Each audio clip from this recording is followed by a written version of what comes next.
Hey guys. So in this section, we're going to cover a really exciting topic, budgeting. So budgeting is a really important part of running a business and completing a project. So what do you usually think of when you think of a budget? So budgeting doesn't necessarily mean having to spend less on something that you need, as in terms of we're on a budget, but rather it means planning for how you're going to spend your money and being able to track where that money's spent. So a budget is essentially a plan on how you're going to spend your money in order to complete the project successfully. So budgeting for a project such as this is slightly different than budgeting for business operations. Typically, budgeting for a business will include estimating how much income you're going to have for a period, and then estimating how much in expenses you're going to have for that period. And you typically want an amount left over that would be your profit. For project budgeting, the first step is actually to start estimating how much money you think that you're going to need to spend across a couple broad categories, such as supplies, food, people, in order to successfully complete your project. So this estimate of how much you think the project is going to cost will determine your fundraising goal. The ultimate goal for this project budget is to have a balanced or zeroed out budget, which means that the amount that you spend ideally would equal the total amount that you fundraised, which is your income.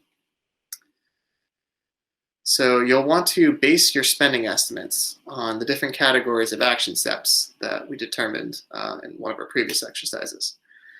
So you'll want to start thinking about what materials you'll need, such as food, and then you'll need to think for each specific action step and then build that into your budget.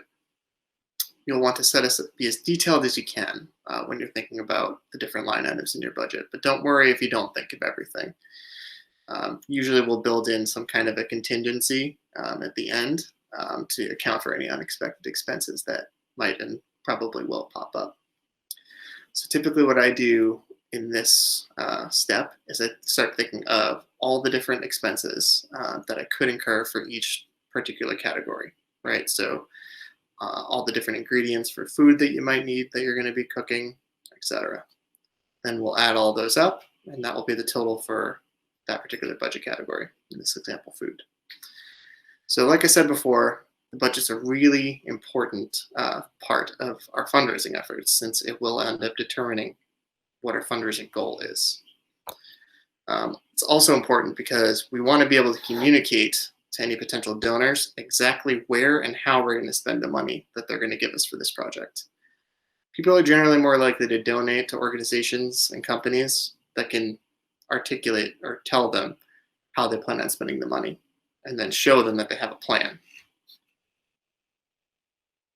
So take some time to fill out the budget worksheets that we've provided. We've included an example budget for you to reference when you're filling out your budget categories. And as always, don't hesitate to reach out for help.